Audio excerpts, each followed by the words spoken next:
When I inherited my grandparents' $900,000 estate, I quietly moved it into everything to just one person. She even said, "Well, your brother was always Grandpa's favorite, you know," as if that meant something. I just nodded and changed the subject. I didn't argue. I didn't correct them. I let them believe I was being naive, that I hadn't taken precautions. The tension really kicked off last month. Tyler started posting vague stories on social media, big things coming, next chapter loading, that kind of nonsense. Then one Saturday, I was at the house doing yard work. Nothing fancy, just trying to keep up the landscaping, when I saw Mom's car pull into the driveway. Tyler hopped out first, all grins and sunglasses, like he was arriving at a photo shoot. Mom followed, carrying a clipboard and smiling like she was about to cut a ribbon on a new property development. "Hey man," Tyler said, clapping me on the shoulder.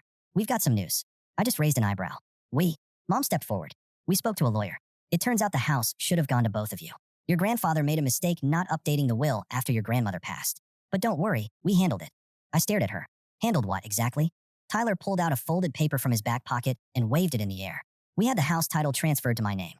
It's already done. You're gonna need to be out by Friday, but no hard feelings, right? We'll give you time to grab your stuff." I didn't say anything for a moment. Just looked at them, one then the other, taking in their smug faces, the pure audacity. My heart wasn't racing. I wasn't panicking. Honestly, I almost laughed, because they really thought I was that stupid. I gave them a smile, small, polite, the kind that makes people nervous. "You really think I'd let that happen?" Tyler laughed like I'd told a joke. "It's already happening, dude. You've been living in fantasy land for too long." Mom stepped in, softening her tone like she thought it would help. "We're not trying to be cruel, Aiden. It's just practical. Tyler can manage the property, maybe flip it. You've got your own place anyway. This way, everyone wins." I didn't argue. I just nodded slowly and said, "Got it." 2 days later, they came back, this time with a moving truck and a pair of hired movers. I'd been expecting it. They pulled into the driveway like they owned the place, laughing and shouting at each other. Tyler was in the passenger seat, sipping a coffee, and Mom was directing the movers toward the front door.